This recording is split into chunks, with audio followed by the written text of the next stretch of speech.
Assalamualaikum warahmatullahi wabarakatuh dan selamat sejahtera. Apa khabar semua? Diharapkan semua sentiasa berada dalam keadaan sihat sejahtera.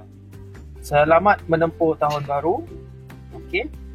Dan hari ini saya akan pergi kepada bab 1 dalam reka bentuk teknologi tingkatan 2, iaitu penyelesaian masalah secara inventif. Nama pun ada masalah dalam bab tu, jadi kita akan mengkaji tentang masalah. Biasalah, hidup ini tak boleh lari daripada dugaan, tak boleh lari daripada masalah. Kita tak boleh lari dari masalah. Walau bagaimana sekalipun, kita kena berusaha untuk menghadapi masalah itu dan mencari penyelesaiannya. Ingat, bila kita berjumpa dengan mana-mana masalah, kita kena sentiasa berfikiran positif. Setiap masalah ada penyelesaian dia. Kalau kita nak selesaikan sesuatu masalah itu, kita kena kenal betul-betul masalah tu. Kita kena kenal dari akar umbi. Kita kena tahu dari A to Z tentang masalah itu. Dan lepas tu, kita senaraikan beberapa jalan penyelesaian. Okey? Kita senaraikan ada berapa soal? Ada 2, 3, 4, 5. Kalau penyelesaian pertama tak berjaya, kita cuba yang kedua. 2 pun tak berjaya, kita cuba yang ketiga dan begitulah seterusnya. Okey? Masalah ni memang kita kena sentiasa hadapi. Hidup ni ialah satu ujian. Okey? Yang penting bagaimana kita nak hadapi masalah itu. Kita kena sentiasa berfikiran positif. Macam saya bagi tahu tadi, untuk menyelesaikan masalah, kita kena kenal apa itu masalah. Okey. Masalah ni ada 2 jenis.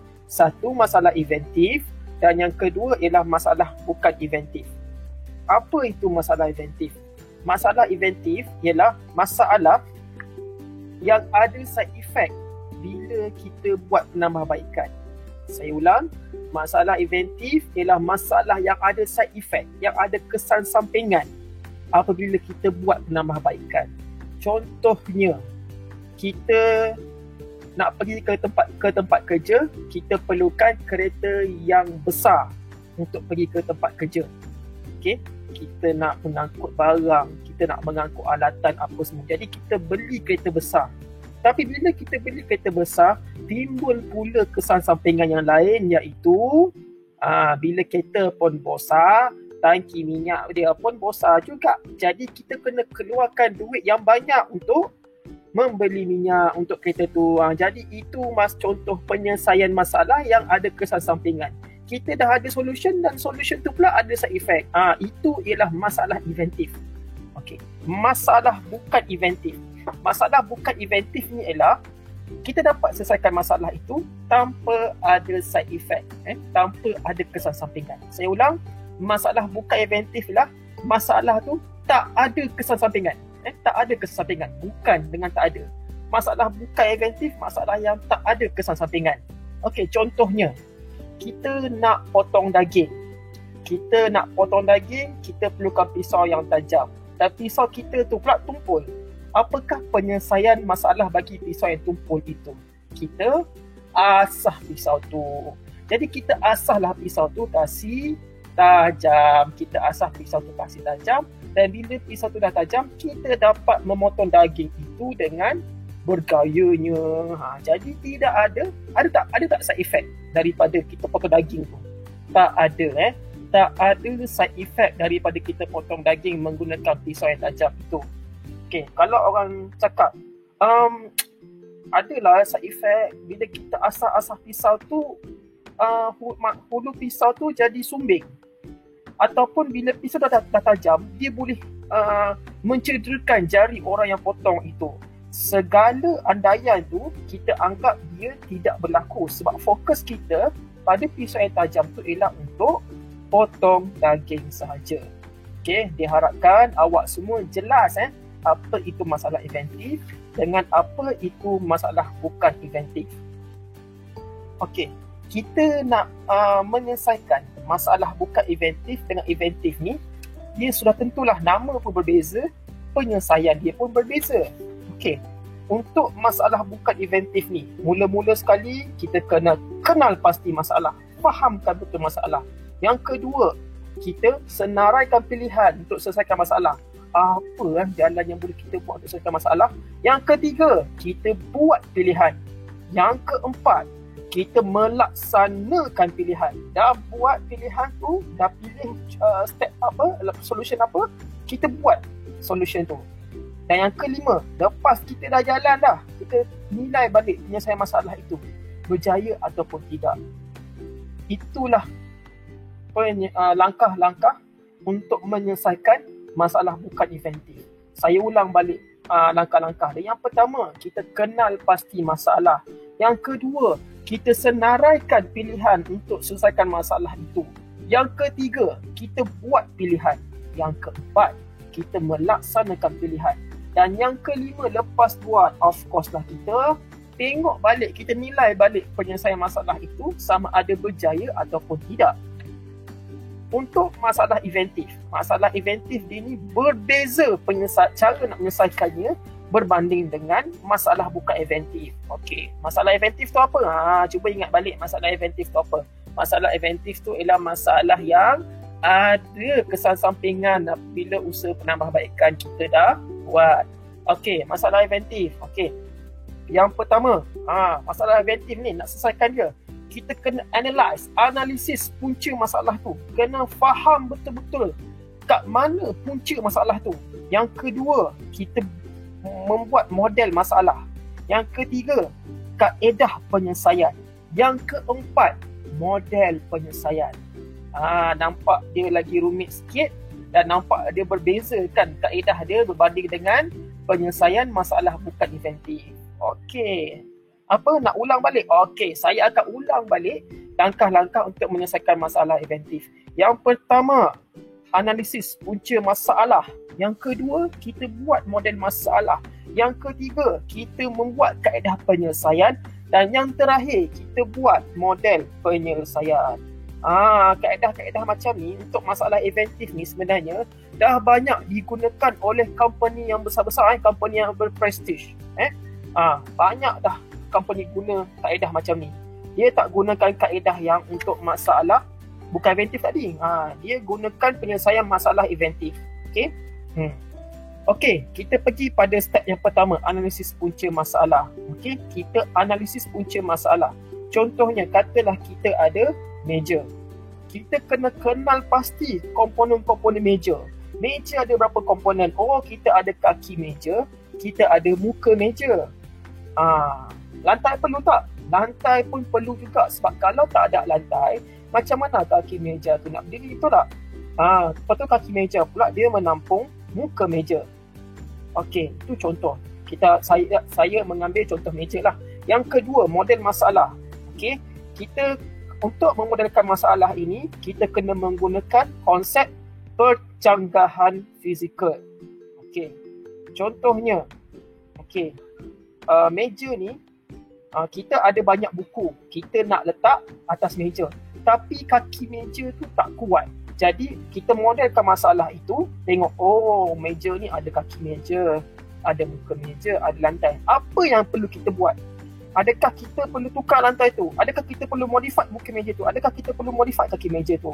Kita tukar bahagian kaki meja itu daripada kayu kepada besi untuk menjadi lebih kuat, supaya beban buku yang banyak-banyak kita nak taruh atas meja tu boleh tampung, tak ada masalah.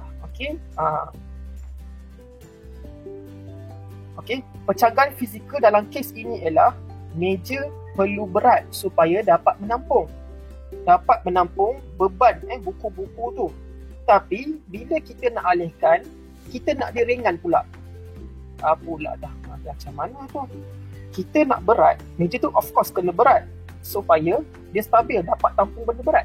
Tapi bila kita nak pindahkan dia ke mana-mana, ianya perlu ringan. Macam mana tu? Okey. Kita pergi pada fasa ketiga pula, iaitu kaedah penyelesaian. Iaitu kita ada dua kaedah penyelesaian dalam bab ini. Yang pertama, kaedah pemisahan ruang. Dan yang kedua ialah kaedah pemisahan masa. Kita perlu pilih satu je kaedah pemisahan ruang ke masa kita nak pilih. Tak boleh pilih dua-dua.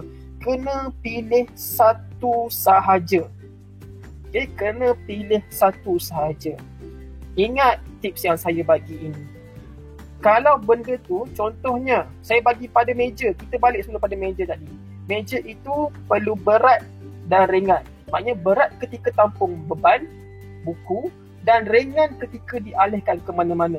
Kita tanya balik, adakah meja tu perlu berat dan ringan pada masa yang sama? Saya ulang, adakah meja itu perlu berat dan ringan pada masa yang sama? Okey, jawapan dia ya ataupun tidak. Bergantung pada masalah dia. Masalah kita tadi, kita nak meja tu kukuh ketika kita gunakannya, kita letak barang. Tapi bila nak pindah ke mana-mana, ianya ringan. Jadi adakah meja itu perlu berat dan ringan pada masa yang sama? Agak-agak jawapan dia apa? Jawapan dia apa agak-agak? Okey. Okey, fikir balik, adakah kita tengok balik masalah tu, adakah dia perlu berat dan ringan pada masa yang sama? Jawapan dia ialah tidak. Meja kita tak perlu berat dan ringan pada masa yang sama, sebab kita nak berat ketika kita tak beban atas meja tu, letak buku atas meja tu, dan kita nak dia ringan ketika dia dialihkan ke mana-mana. Jadi kita tak perlukan berat dan ringan ni pada masa yang sama. Jadi memandangkan dia tak berlaku pada masa yang sama, kita pilih kaedah pemisahan masa. Kalau tidak berlaku pada masa yang sama, kita pilih kaedah pemisahan masa.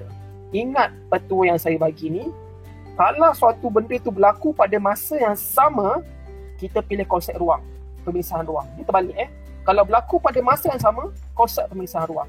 Kalau sebaliknya, ialah masa. Okey. Dan fasa yang keempat, model penyelesaian, ialah kita pilih prinsip inventif apa yang kita nak pilih untuk menyelesaikan masalah tersebut. Kita refer balik pada kaedah penyelesaian. Adakah kita nak pilih kaedah pemisahan ruang ataupun kita pilih kaedah pemisahan masa? Untuk kes meja tu, kita pilih kaedah pemisahan ruang. Jadi ada beberapa prinsip inventif yang terdapat di bawah kaedah pemisahan ruang. Yang pertama, pembahagian. Yang kedua, pengasrekan. Yang ketiga, kualiti setempat. Yang keempat, penyarangan. Yang kelima, filem nipis dan cengkerang boleh lentur. Yang keenam, pengantara. Dan yang ketujuh, tidak simetri. Kalau kaedah pemisahan masa, ada berapa prinsip inventif bawah kaedah pemisahan masa? Ada 7 juga, sama macam ruang. Yang pertama, masa ni. Kaedah prinsip inventif bawah kaedah pemisahan masa ialah yang pertama, kedinamikan. Yang kedua, tindakan awal. Yang ketiga, tindakan berkala. Yang keempat, tindakan keterlaluan. Yang kelima, pengembangan terma. Yang keenam, pembuangan dan pemulihan. Dan yang ketujuh, tindakan berterusan yang berfaedah. Kalau kita tengok prinsip-prinsip inventif bawah kaedah pemisahan masa ni, dia banyak perkataan tindakan. Tindakan sahaja dah ada 4 daripada 7 itu. Okey, itu cara-cara kita untuk menyelesaikan masalah inventif. Terima kasih kerana mendengar podcast saya pada hari ini.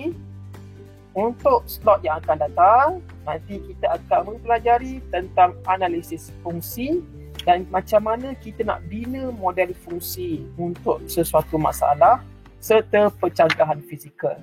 Okey, itu saja. Terima kasih. Assalamualaikum warahmatullahi wabarakatuh dan selamat sejahtera. Bye.